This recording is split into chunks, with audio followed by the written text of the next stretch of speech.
I'd like to introduce Maryland State Climate Change Commissioner Mike Powell. He's also the co-chair of the Mitigation Working Group for the State Climate Change Commission, and is with the environmental practice of Gordon Fleinbach. Sorry about that. Not a problem. All right, thank you for coming. Thank you.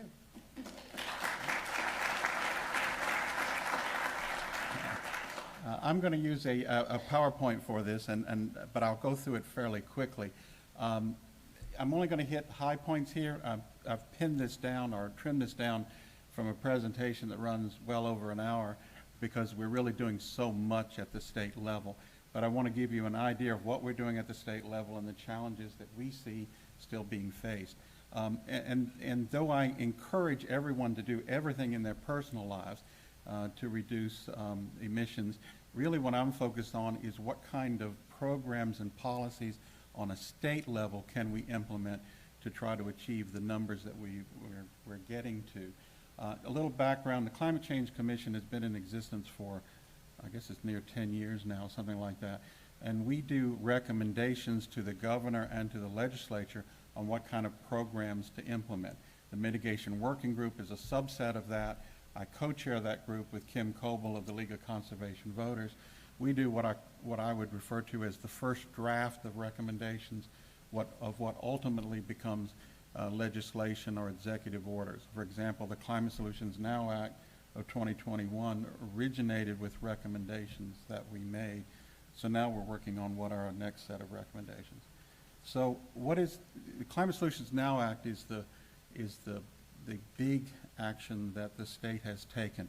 And this gives you an idea of what the state level recommendations are.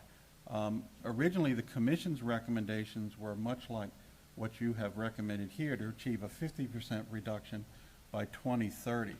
And that was what the science seemed to call for. That was what we thought was reasonably achievable. The legislature felt we needed to do more, and in fact required us to get a 60% reduction by 2031. That is the most aggressive statute in the United States. The California projections or goals are similar, but they're put in executive order. I don't think there is any statute in the U.S. which calls for these kinds of reductions. So that dotted line you see there are projections of what we need to achieve. When I show this graph, people often look at the bar charts for what we've achieved and say, well, we're on target.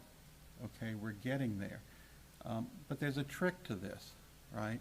Most of the decline you see in those bars there come from two things.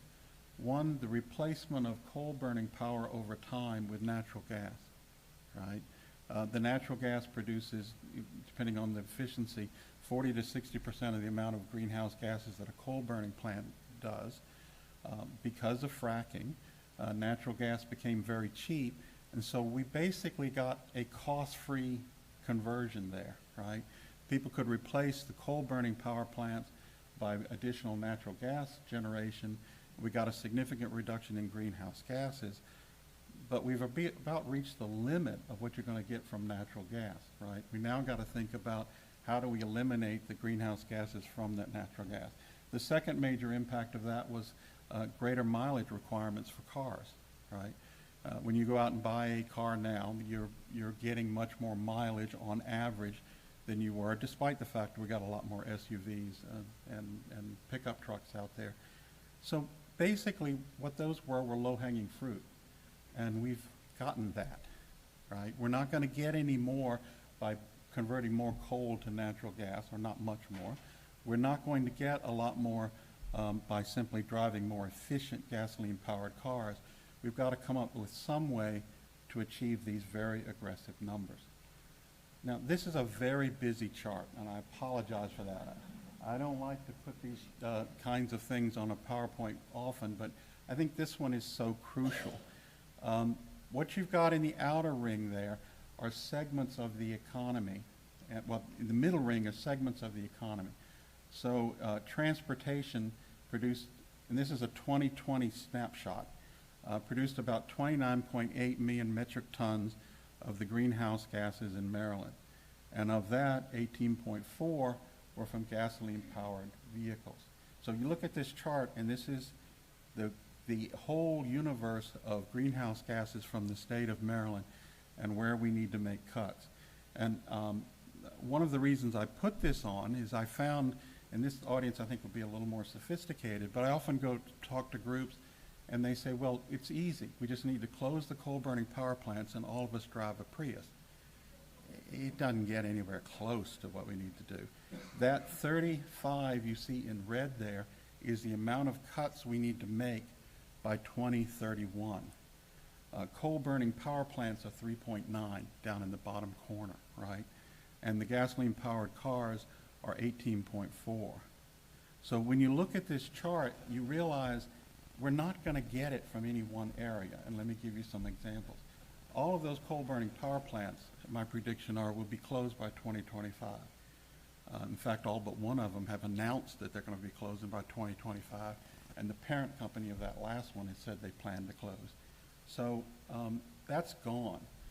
But if you look at the numbers that are being run, it looks like a lot of that coal-burning power is going to be replaced by natural gas. DNR is doing a study called the 100% study.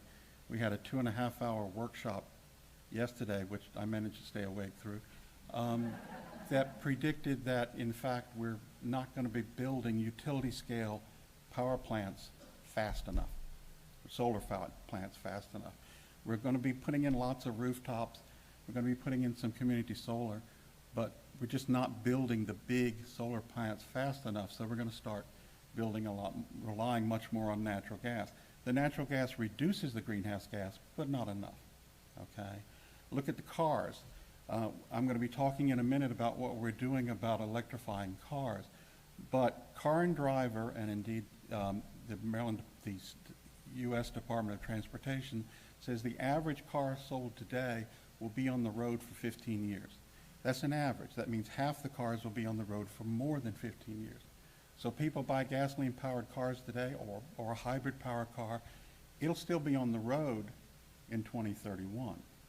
So we haven't eliminated that emission. Maybe we've reduced it if it's gone to a hybrid or we got more efficient cars, but it's still there. And to achieve that kind of cut by 2031, we got to make the conversion much faster. You can say that about just about every provision on here. Waste management, we can clearly make progress on that. There's things like composting, but a lot of that is old landfills and the methane from them. So how much can we do to collect that? Agriculture is another set of problems that we are trying to tackle, but it's difficult. So I'm going to come back to this chart at the end, and I'm going to ask you to think about and give us on the commission feedback. What do you think we can do to achieve the kind of cuts that we need to achieve? But let's show you at least the major programs the state is doing. There are a lot of others, school buses, green procurement, a lot of other things. I want to give you a focus on some of the big ones. Okay. The key to the Climate Solutions Now Act is move everything to electricity, right? Everything you can think of that has any consumption of fossil fuels, we want to turn into an electrified solution. Cars, heating, cooking, everything we can think of, we want to put it on the electric grid, and we want to then move the electric grid to a renewable zero energy source. All of the major programs are focused on this.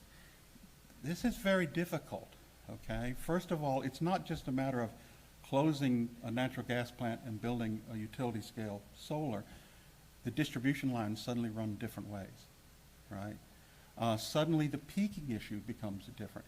Right now, Maryland is what's called a summer peak state.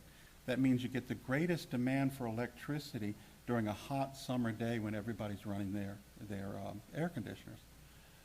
If we suddenly go to heat pumps and all electric vehicles, we are no longer a summer peak day, we're a winter cold night peak, right?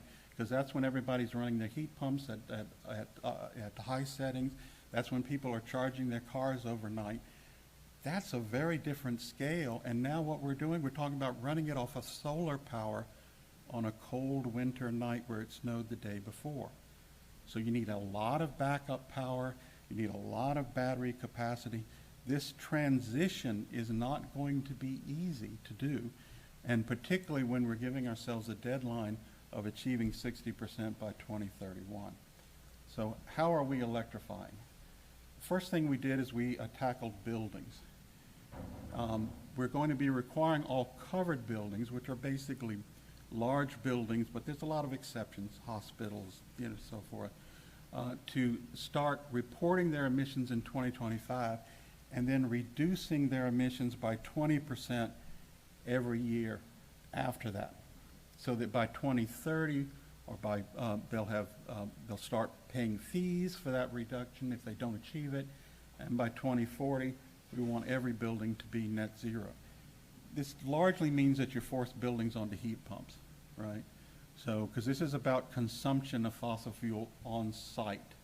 And so we force them all onto heat pumps. This is difficult. If you look at particularly some of the older buildings in Baltimore, you got I used to, as a law firm, I managed a law firm, we had a 13-story building built before the turn of the century, and putting heat pumps into that, really difficult, right? There's no venting of that. It was designed for the hot water and cold water temperatures from off of the grid that exists in Baltimore City. But we're working on these regulations now. They're coming out. This is going to affect a lot of buildings. This is all of the covered buildings in the state of Maryland, all those dots. So there's no county that's not going to have buildings. They're going to have to achieve this. But you can see in the central Maryland corridor in particular, there's going to be a big impact. We're talking about a wide variety of buildings. There's a lot of warehouses here. And there's a lot of angst right now from people with warehouses, because putting in enough heat pump capacity to do a huge multi-level, huge square foot warehouses is very difficult. But you got offices, you got housing, you got dwellings, you got travel centers, you got schools. All of these are going to have to make this transition. So this is a huge impact. We tackled buildings first because, of course, the building lasts forever, or nearly 50 years, 60 years, whatever. And so we figured we had to get ahead of that. There's a second piece of this which we're looking at now, and a lot of local jurisdictions are looking at, which is building codes. And what are you going to do on those? Are you going to start requiring new buildings to be all electric? Some places are looking at doing that. New York has banned anything other than electric construction after 2030. Some other places have looked at that, and there have been challenges. The city of Berkeley in California wanted to convert to entirely electric, and the Ninth Circuit said they were preempted by national law. So, difficult area. But we're not just doing buildings. This is the one that seems like everybody wants to talk about, which is electric cars. Legislature, on recommendations from the Commission, passed the Advanced Clean Cars 2 rule, basically called California Cars. This is going to require all of you to convert to all electric cars. There's a little exception in the early years to allow 20% of the cars to be plug-in electric vehicles, not hybrids, plug-in hybrids. But that's only for a temporary period and only for those with very large batteries. Many current plug-in hybrids would not qualify, and regular hybrids will not. So this is the numbers that will be required. It's enforced by the fact that if a manufacturer does not meet that quota in that particular year, such as 43% of new car sales in 2027, 4 years from now, okay? If they're not selling 43% of their cars being electric, they'll pay a fee of $20,000 for every car over the quota that's gasoline powered and doesn't qualify. So this is very, very punitive on manufacturers who fail to meet the number. This graph, that line is not fast enough to meet the Climate Solutions Now Act, right? We have to adopt electric cars faster than this in order to reach the numbers that we're going to need to reach. And we're not limiting it to cars. Also passed the Advanced Clean Truck Rule. Now this one is subject to a study that is being done to confirm that we can do this, right? But this is very controversial. There's different classes of trucks, and we're not requiring them to go to 100% like we are the cars, but you can see that some of the numbers by the 2035 model years, 75% for some classes, 55% or 40% for other classes. Think about the driver who is an owner-operator and has spent $300,000, which is a typical cost, for a tractor trailer, and they own and operate themselves. And now we may be coming to them and saying, you're going to have to spend another couple $100,000 on the replacement and get an electric one. And by the way, we haven't quite figured out the charging for you yet for this long distance. And there are relatively few electric vehicles of this size of trucks available. We've provided grants, at least as far as that goes. One of the themes that you'll find from the commission review is that there's really not been enough money provided to pay for the incentives we want to get. I'll give you an example for cars for a minute. The legislature did reauthorize grants for charging equipment for electric vehicles, but they only put enough money in the funds to cover about 2 to 3 months worth of applications. And so after that, people who come in and say they want a rebate for putting in charging equipment, that's simply not enough money. $10 million in grants, there's doubt that we can fund that many additional conversions. Nobody's turning down the $10 million, but it's going to be very difficult. But we're not doing more than transportation. But if you add all of these things up, here's a preliminary look. These numbers are not final on what all of these programs achieve. And these numbers are going to be revised. I've already seen some of the figures saying we're going to be revised. But all of these programs we've adopted look like they'll achieve about a 48% reduction by 2031, as opposed to our target of a 60% reduction by 2031. So everything you've just seen, as difficult as it is, doesn't get us there. So what are we left with? Here's the different sectors of the economy and how much of a reduction we get from those, right?